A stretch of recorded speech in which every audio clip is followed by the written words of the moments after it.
የጌታ ጸጋና ሰላም ይብዛላችሁ። እንዴት አደራችሁ? ሁሉ ሰላም ከኔ ጋራ ከጌታ ምሕረትና ቸርነት የተነሳ ሁሉ ሰላም ነው። ጌታ ስሙ ለዘላለም ይባረክ። እግዚአብሔር አምላክ ዘመናችሁን ዘር መንዘራችሁን ይባረክ። ተባረኩልኝ። ትናንትና ሼርና ኮፒ ሊንክ እያደረጋችሁ ያላችሁ አሁንም አትድከሙ። ወንጌልን ለዓለም ሁሉ ስበኩ።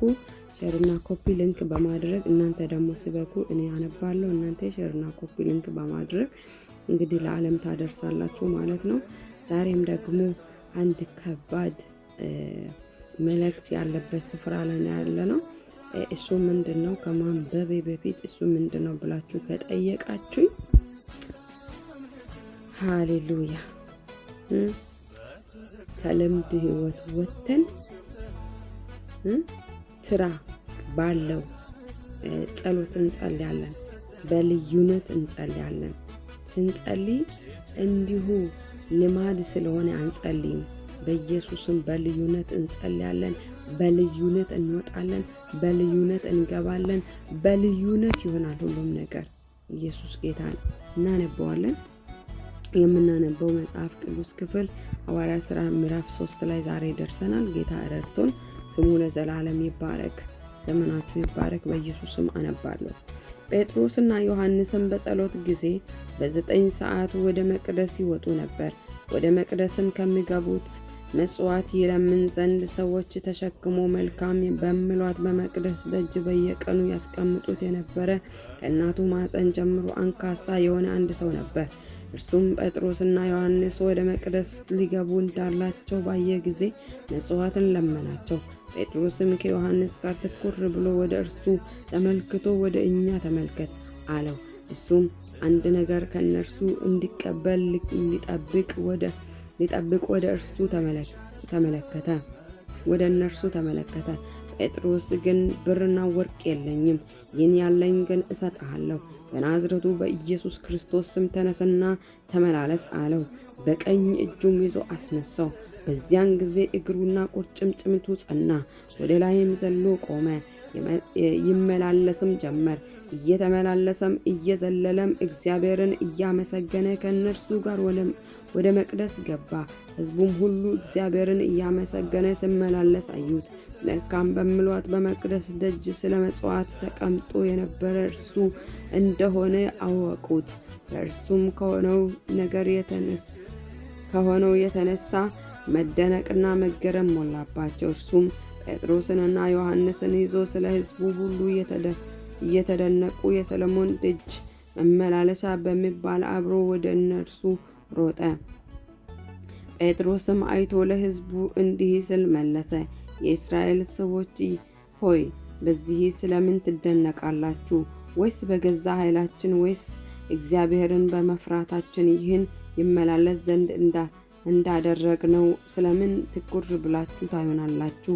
የአብርሃምና የይስሐቅ የያዕቆብም አምላክ የአባቶቻችን አምላክ እናንተ አሳልፋችሁ የሰጣችሁትና ሊፈታው ቆርጦ ሳለ በጲላጦስ ፊት የካዳችሁትን ብላቴናውን ኢየሱስን አከበረው። እናንተ ግን ቅዱሱን ጻድቁንም ክዳችሁ ነፍሰ ገዳዩን ሰው ይሰጣችሁ ዘንድ ለመናችሁ። የሕይወትንም ራስ ገደላችሁት። እርሱን ግን እግዚአብሔር ከሙታን አስነሳው። ለዚህም ነገር እኛ ምስክሮች ነን። በስሙ በማመን ይህን የምታዩትንና የምታውቁትን የእርሱ ስም አጸናው። በእርሱም በኩል የሆነውን እምነት በሁላችሁ ፊት ይህን ፍጹም ጤና ሰጠው። አሁንም ወንድሞች ሆይ እናንተ እንደ አለቆቻችሁ ደግሞ ባለማወቅ እንዳደረጋችሁ ታውቃለሁ።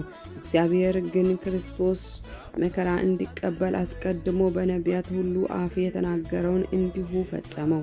እንግዲህ ከጌታ ፊት የመጽናናት ዘመን እንድትመጣላችሁ አስቀድሞም ለእናንተ የመረጠውን ኢየሱስ ክርስቶስን እንድልክላችሁ ኃጢአታችሁ ይደመሰስ ዘንድ ንስሐ ግቡ፣ ተመለሱም። እግዚአብሔር ከጥንት ጀምሮ በቅዱሳን ነቢያት አፍ የተናገረው ነገር ሁሉ እስከሚታደስበት ዘመን ድረስ ሰማይ ይቀበለው ዘንድ ይገባልና። ሙሴም ለአባቶች ጌታ አምላክ እኔን እንዳስነሳኝ ነቢይን ከወንድሞቻችሁ ያስነሳላችኋል። በሚነግራችሁ ሁሉ እርሱን ስሙት። ያንም ነቢይ የማትሰማ ነፍስ ሁሉ ከሕዝብ ተለይታ ትጠፋለች አለ። ሁለተኛም ከሳሙኤል ጀምሮ ከእርሱም በኋላ የተናገሩት ነቢያት ሁሉ ደግሞ ስለዚህ ወራት ተናገሩ።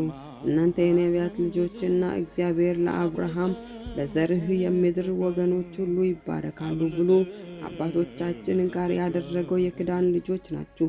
እናንተ አስቀድሞ እግዚአብሔር ብላቴናውን አስነስቶ እያንዳንዳችሁን ከክፋታችሁ እየመለሰ ይባርካችሁ ዘንድ ሰደደው ይላል።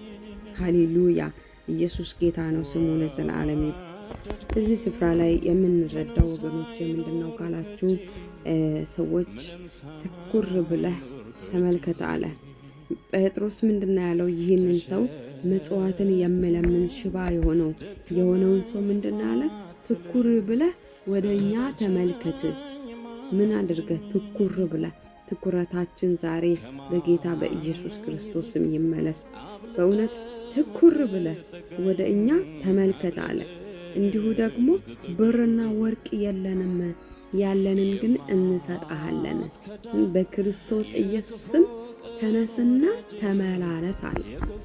እንዲሁ ደግሞ የጌታ ቃል በሌላ ስፍራ ስናገር በስሙ የሚያምኑት እነኚህ ምልክቶች ይከተላቸዋል ብሎ የምናገራቸው ነገሮች አሉ። እኛ የክርስቶስ ልጆች ነን። ልጅነትን ስልጣን ልንጠቀም ግድ ያስፈልገናል። የምንጸልየው ጸሎት እንዲሁ ደግሞ ልዩነት ያለው ጸሎት መሆን አለበት። የልምድ ጸሎት መሆን የለበትም። በፍጹም ሰው ልጅ እግዚአብሔር ከሰማይ አንዲትን ነገር እንደሚሰጥ አምኖ ማይለምን ከሆነ ማይጸልይ ከሆነ ባይጸልይ ይሻላል።